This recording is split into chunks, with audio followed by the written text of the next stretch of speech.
Welcome to Mithas craft and curry. আজকের recipe ভেটকি মাছের ঝোল। ভেটকি মাছটা আমার খুব ফেভারিট একটা মাছ।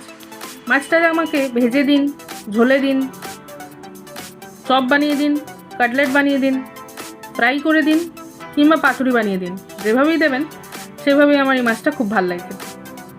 যাই হোক, আজকে পাতলা ঝোল বানাচ্ছি, কিন্তু ঝোলটা খেতে হয় খুব ভালো। কীভাবে বানালাম বলে ফেলি। কড়াইতে সর্ষের তেল গরম করে নিতে হবে, তার মধ্যে নুন হলুদ মাখিয়ে রাখা মাছগুলোকে ভেজে নিতে হবে।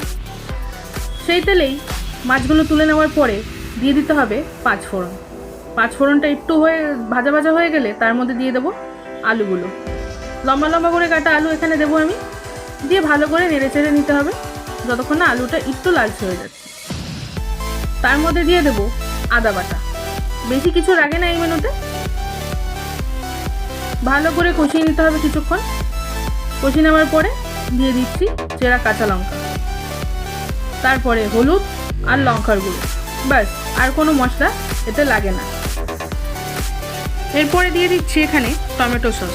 এর জায়গায় কাটা টমেটোও দেওয়া যায়, আবার টমেটো পিউরি করেও দেওয়া যায়। তারপরে ভালো করে কষিয়ে নেব যতক্ষণ না মশলা তেল ছাড়ছে।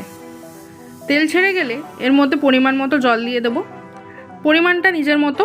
যদি কষা ঝোল খেতে চাই তাহলে অল্প ঝোল, আর যদি পাতলা ঝোল খেতে চাই তাহলে একটুখানি বেশি জল দিতে হবে। জল ফুটে গেলেই, আলু সেদ্ধ হয়ে গেলেই এর মধ্যে দিয়ে দেবো মাছের পিসগুলো, দিয়ে নুন মিষ্টি দিয়ে নামিয়ে নিলেই রেডি ভেটকি মাছের ঝোল।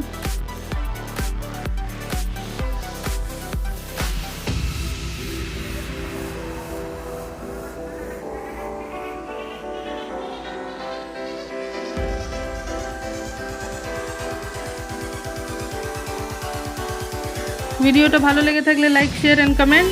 দেখা হচ্ছে পরবর্তী ভিডিওতে।